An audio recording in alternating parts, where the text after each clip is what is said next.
மீண்டுமாக ஆண்டவராகிய இயேசுவின் நாமத்திலே உங்களை வாழ்த்துகிறேன், வரவேற்கிறேன். பிரியமான தேவ ஜனங்களே, நம்முடைய வாழ்க்கையிலே நாம் பல நேரங்களிலே வேதத்தை படிக்கிறோம், தேவ வார்த்தைகளை கேட்கிறோம், கிறிஸ்தவன் என்று சொல்லி பெருமை கொள்ளுகிறோம். ஆனாலும் அநேக நேரங்களிலே வேதத்தின் ரகசியங்களையும் நாம் அறிந்து கொள்ளுகிறதற்கும் புரிந்து கொள்ளுகிறதற்கும் முடியாத ஒரு சூழ்நிலை காணப்படுகிறது. இந்த நாளிலே நாம் எபேசியர் 3வது அதிகார வசனம் 1 முதல் 13 வரையிலும் தேவனுடைய ரகசியமும் அவருடைய கிருபையும் என்கிறதான தலைப்பிலே கொஞ்ச நேரம் நாம் தேவனுடைய வார்த்தைகளை தியானிக்க போகிறோம். இந்த வசனம் 1 முதல் 13 வரையிலும் பார்க்கிறதான போது ஒரு 2 பிரிவுகளாக நாம் அதை பார்க்க முடியும். ஒரு பகுதி தேவனுடையதான ரகசியத்தை குறிப்பிடுகிறது. தேவனுடைய ரகசியம் என்றால் என்ன, அது எப்படி வெளிப்படுத்தப்பட்டிருக்கிறது என்றும், அடுத்த பகுதியிலே தேவனுடைய கிருபை அது யாருக்கு கொடுக்கப்பட்டது, எப்படி கொடுக்கப்படுகிறது என்கிறதையும் இது விளக்கி உரைக்கிறதாக நாம் பார்க்க முடியும்.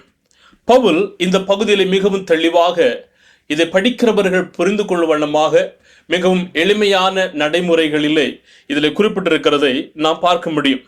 இந்த பகுதியை பவுல் அறிமுகப்படுத்தும் போது தன்னை அவர் எப்படி அறிமுகப்படுத்துகிறார் என்று பாருங்கள். வசனம் 1 சொல்லுகிறது, இது நிமித்தம் பவுலாகிய நான் புறஜாதியாய் இருக்கிற உங்கள் பொருட்டு கிறிஸ்து இயேசுவின் நிமித்தம் கட்டுண்டவனாய் இருக்கிறேன். இதில் நாம் கவனித்துக் கொள்ள வேண்டியதான ஒரு சில வார்த்தைகளை பார்க்க முடியும். ஒன்று, பவுல் தன்னை ஏதோ ஒரு பக்தி வாய்ந்தவன் அல்லது வேற ஏதோ ஒரு விதத்திலே காணப்படுகிறவன் என்று சொல்லவில்லை. அவர் சொல்லுகிறார், நான் கிறிஸ்துவுக்குள்ளதாக கட்டுண்டவனாக இருக்கிறேன். இந்த பவுல் ரோமர்களால் அவர் கட்டுக்குள்ளாக இருக்கிறார். ஆனால் இந்த ரோமர்கள் நிமித்தமாக நான் கட்டுக்குள்ளாக இருக்கேன் என்று சொல்லவில்லை. கிறிஸ்துவின் நிமித்தமாக, சுவிசேஷத்தின் நிமித்தமாக கட்டுண்டவனாய் இருக்கிறேன் என்று அவர் சொல்லுகிறதை பார்க்க முடியும். அதனுடைய அர்த்தம் என்னவென்று சொன்னால், பவுல் தான் முழுவதும் இந்த தேவனுக்கு சொந்தமாக இருக்கிறதை அவர் ஒத்துக்கொண்டு உறுதிப்படுத்துகிறதை நாம் இதில் பார்க்க முடியும். அடுத்த வசனங்களில் பார்க்கிறதான போது இந்த பவுல் யார் என்கிறது நமக்கு தெளிவாக சொல்லுகிறது. பவுல் அவர் தன்னை உயர்த்துகிறவராக அல்ல, தன்னை தாழ்த்துகிறவராக காணப்படுகிற வசனம் 7 பார்க்க முடியும். அவர் சொல்லுகிறார், தன்னை சுவிசேஷத்திற்காக ஊழியக்காரன் என்று சொல்லுகிறார். வசனம் 8, பரிசுத்தவான்கள் எல்லாரிலும் சிறியவனாக இருக்கிறேன் என்று. இந்த பவுல் யார்? மிகவும் பெரிதான அப்போஸ்தலர். தேவனுடைய வார்த்தைகளையும் தேவனுடைய ஊழியத்தையும் தெளிவாகவும் தைரியமாகவும் எடுத்துரைத்ததான மனிதர். இந்த சுவிசேஷத்தின் நிமித்தமாக பலவிதமான பாடுகளை ஏற்றுக்கொண்டவர். பலவிதமான ஜனங்கள் இவரை ஆவிக்குரிய தகப்பனாக ஏற்றுக்கொண்டு பின்தொடர்கிறவர்களாக இருக்கிறார்கள். அல்ல, அவர் சொல்லுகிறார், பரிசுத்தவான்கள் எல்லாரிலும் நான் சிறியவனாக இருக்கிறேன். பவுல் தன்னை தாழ்த்துகிறதான போது அவருடைய வாழ்க்கையிலே காணப்பட்டதான நன்மைகள் அது எப்படி என்று சொல்லுகிறது பாருங்கள். வசனம் 2 சொல்லுகிறது, இந்த பவுல் தேவனுடைய கிருபையும் தேவனுடைய தயவையும் பெற்றவராக இருக்கிறார். வசனம் 3 சொல்லுகிறது, அவர் வெளிப்பாடுகளை பெற்றவராக காணப்படுகிறார் என்று. பிரியமானவர்களே, தேவன் வெளிப்பாட்டை அகந்தை உள்ளவர்களுக்கு அல்ல, தாழ்மை உள்ளவர்களுக்கே அவர் கொடுக்கிறார். தாழ்மையே தெய்வீக புரிதலுக்கான ஒரு வாசலாக இருக்கிறது என்று நாம் பார்க்க முடியும். தேவனுடைய ரகசியங்களையும் சத்தியத்தையும் ஆழமாக நாம் அறிந்து கொள்ள வேண்டும் என்று சொன்னால் தேவனுடைய வெளிப்பாடுகளை பெற்றுக்கொள்ள வேண்டும். தேவனுடைய வெளிப்பாடுகளை நாம் அதை அறிந்து கொள்ள வேண்டும். அது எப்போது நடக்கிறது? நம்மை நாமே தாழ்த்தி தேவ சமூகத்திலே ஒப்பு கொடுக்கிறதான போது நடக்கிறது. இந்த ரகசியம் என்று சொல்லப்படுகிறது என்ன? ரகசியம் என்றால் என்ன?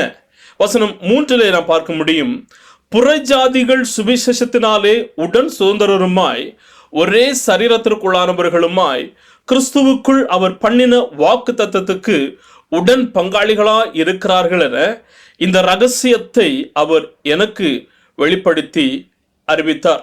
அப்ப ரகசியம் என்று சொல்லுகிறது ஏதோ ஒரு மர்மமானதோ அல்லது அறிய முடியாததோ அல்ல. ஒரு காலத்தில் மறைக்கப்பட்டிருந்தது, ஆனால் இப்போது தேவனால் வெளிப்படுத்தப்பட்ட தெய்வீக சத்தியமாக காணப்படுகிறது.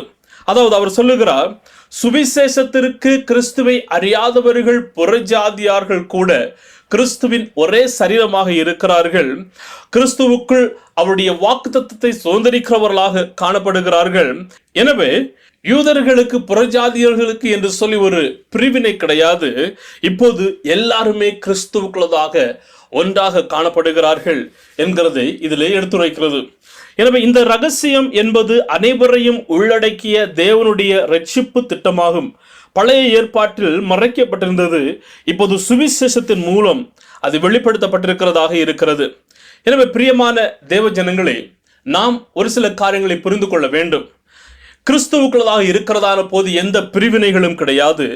கிறிஸ்துவுக்குள்ளதாக இருக்கிறதான போது இவன் அந்த இனத்தான் இந்த இனத்தான் என்று சொல்லி எதுவும் கிடையாது. கிறிஸ்துவுக்குள்ளதாக எல்லாரும் ஒரே சரீரமாக காணப்படுகிறார்கள்.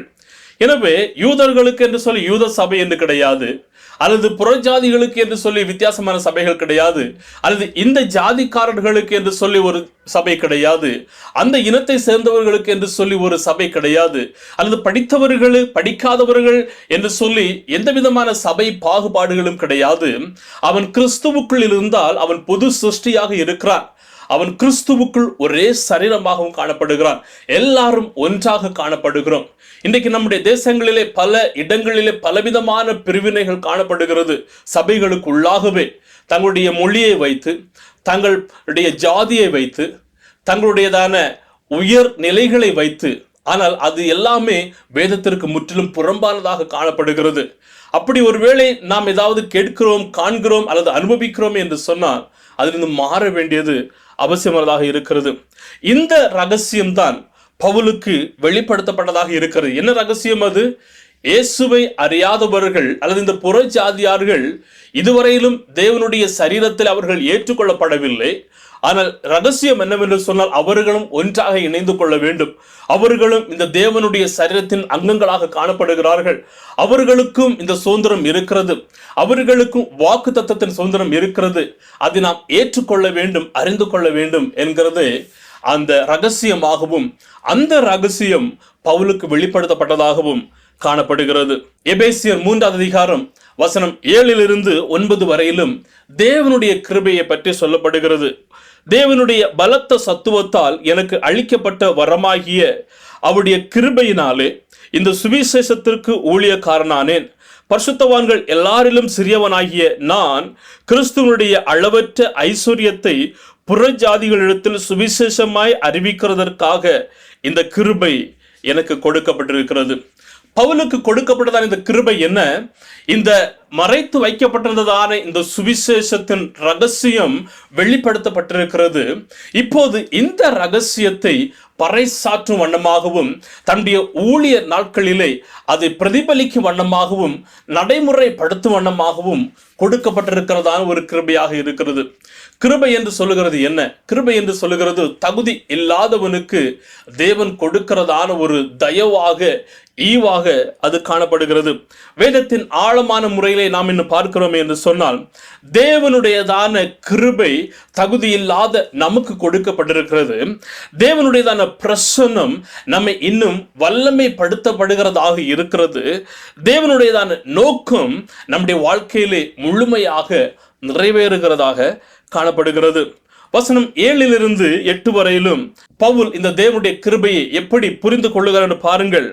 இந்த கிருபை அவருக்கு கொடுக்கப்பட்டிருக்கிறது. அதை அவர் பெற்றுக்கொள்ளுகிறதற்கு தகுதியானதன் காரணமாக அல்ல, ஆனால் ஒரு நோக்கத்திற்காக, ஒரு திட்டத்திற்காக அது கொடுக்கப்பட்டிருக்கிறதாக காணப்படுகிறது. அது என்ன விதமான திட்டம், என்ன விதமான நோக்கத்திற்காக இந்த கிருபை கொடுக்கப்பட்டிருக்கிறது? வசனம் 8-9 சொல்லுகிறது, புறஜாதிகளுக்கு இந்த சுவிசேஷத்தை அறிவிக்கும் வண்ணமாகவும் எல்லாருக்கும் இந்த ரகசியத்தை வெளிப்படுத்தும் வண்ணமாகவும் கொடுக்கப்பட்டிருக்கிறது. எனவே கிருபை என்பது ரட்சிப்புக்காக மட்டுமல்ல, ஊழியத்திற்காகவும் ஆகும். கிருபை நம்மை ரட்சிப்பதோடு மட்டும் இல்லாமல் அனுப்பவும் செய்கிறது. பிரியமான தேவ ஜனங்களே, இந்த தேவனுடைய கிருபை நமக்கும் கொடுக்கப்பட்டிருக்கிறது. நம் எல்லாருக்கும் விதவிதமான முறைகளிலே, சூழ்நிலைகளிலே தேவன் அந்த கிருபையை நமக்கு காண்பித்திருக்கிறார். நாம் என்ன செய்ய வேண்டும்? அதை பிறருக்கு பகிர்ந்து கொடுக்கிறவர்களாக காணப்பட வேண்டும். அநேக நேரங்களிலே நாம் நினைக்கிறோம், நான் எப்படிப்பட்டதான சூழ்நிலைகளிலே இருக்கிறேன், அல்லது இப்படிப்பட்டதான ஒரு பாவ வாழ்க்கைகளிலே காணப்படுகிறேன். ஆனால் நீங்களும் நானும் அவருடைய சமூகத்திலே ஒப்பு கொடுத்து கடந்து வருகிறதான போது அவருடைய பயன்பாட்டிற்காக இந்த தேவன் நம்மை பயன்படுத்த முடியும். பவுலை பயன்படுத்தினதான தேவன் இன்றைக்கு அவரால் அழைக்கப்பட்டதான ஒவ்வொருவரையும் அவர் பயன்படுத்துகிறதற்கு போதுமான தேவனாக காணப்படுகிறார். எபேசியர் 3ஆம் அதிகாரம் வசனம் 10-11 வரையிலும் சபையினுடையதான நோக்கம் என்னவென்பதை சொல்லுகிறது. வசனம் 10 சொல்லுகிறது பாருங்கள்.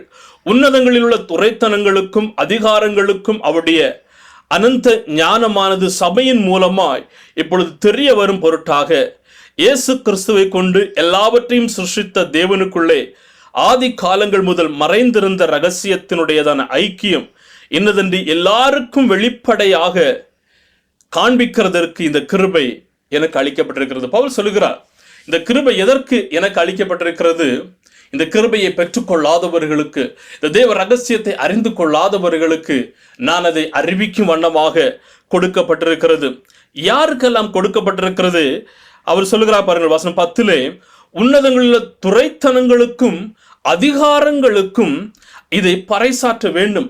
சபை என்று சொல்லுகிறது நாம் கூடி வருகிறது மட்டுமல்ல, அல்லது ஒரு கட்டடம் மட்டுமல்ல, இது தேவனுடையதான வெளிப்பாடுகளை வெளிப்படுத்துகிறதான கருவிகளாக நாம் காணப்படுகிறோம்.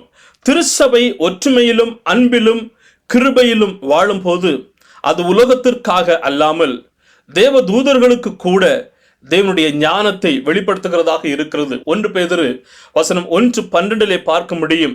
இந்த தூதர்கள் கூட இதை பார்க்கிறதற்கு வாஞ்சி உள்ளவர்களாக இருந்தார்கள், ஆசையாய் இருந்தார்கள் என்று இந்த பகுதி நமக்கு சொல்லிக் கொடுக்கிறது. எனவே சபை ஒருமையிலே ஒற்றுமையாக ஜீவிக்கின்றதான போது ஒன்றாக சேர்ந்து தேவனுடைய சத்தியத்தை பறைசாற்ற முடிகிறதாக காணப்படுகிறது. வசனம் 12 சொல்லுகிறது பாருங்கள், நாம் அவருடைய கிருபையை பெற்று அந்த சுவிசேஷத்தை வெளிப்பாடுகளை நாம் அறிவிக்கின்றதான போது நாம் எதை பெற்றுக்கொள்கிறோம்? வசனம் 12, அவரை பற்றும் விசுவாசத்தால் அவருக்குள் நமக்கு தைரியமும் திட நம்பிக்கையோடு அவரிடத்தில் சேரும் சிலாக்கியமும் உண்டாயிருக்கிறது. அப்படியானால் நாம் இனி அந்நியர்கள் கிடையாது, பரதேசிகள் கிடையாது. அவருடைய சமூகத்திலே நாம் சேருகிறதற்கான ஒரு சிலாக்கியத்தை பெற்றிருக்கிறோம். அவரோடு கூட நேரடியாக நாம் ஒரு உறவிலே இருக்கிறதற்கு அது வழிவகுக்கிறதாக இருக்கிறது. எனவே நாம் அவரிடத்தில் தைரியமாக கடந்து வர முடியும். எந்த விதமான பயங்களும் இல்லாமல் அவருக்காக நாம் வாழ முடியும். நம்பிக்கையோடு அவருடைய பிள்ளைகளாக நாம் நடக்கவும் முடியும். அதை தான் தேவன் அவருடைய பிள்ளைகளாகி நம்மிடத்திலிருந்து எதிர்பார்க்கிறவராக இருக்கிறார். பிரியமான தேவ ஜனங்களே, தேவனுடைய ரகசியம் ஒரு காலத்திலே அது மறைக்கப்பட்டிருந்தது. ஆனால் இப்போது நமக்கு வெளிப்படுத்தப்பட்டிருக்கிறது. வெளிப்படுத்தப்பட்டதான அந்த ரகசியத்தை நாம் என்ன செய்து கொண்டிருக்கிறோம்? நமக்குள்ளதாகவே மறைத்து வைத்து மறுபடியுமாக பழைய வாழ்க்கையிலே வாழுகிறோமா? அல்லது அந்த ரகசியத்தை நாம் வெளிப்படுத்தி இயேசுவை அறியாதவர்களையும் நாம் சேர்த்து கொள்ளுகிறவர்களாகவும் நேசிக்கிறவர்களாகவும் காணப்படுகிறோமா? அவருடைய கிருபை கொடுக்கப்பட்டிருக்கிறது. அந்த கிருபையை நாம் எப்படி பயன்படுத்துகிறதாக காணப்படுகிறோம்? சபை அந்த கிருபையும் ரகசியத்தையும் பிரசித்தப்படுத்துகிறதான சபையாக காணப்பட வேண்டும்.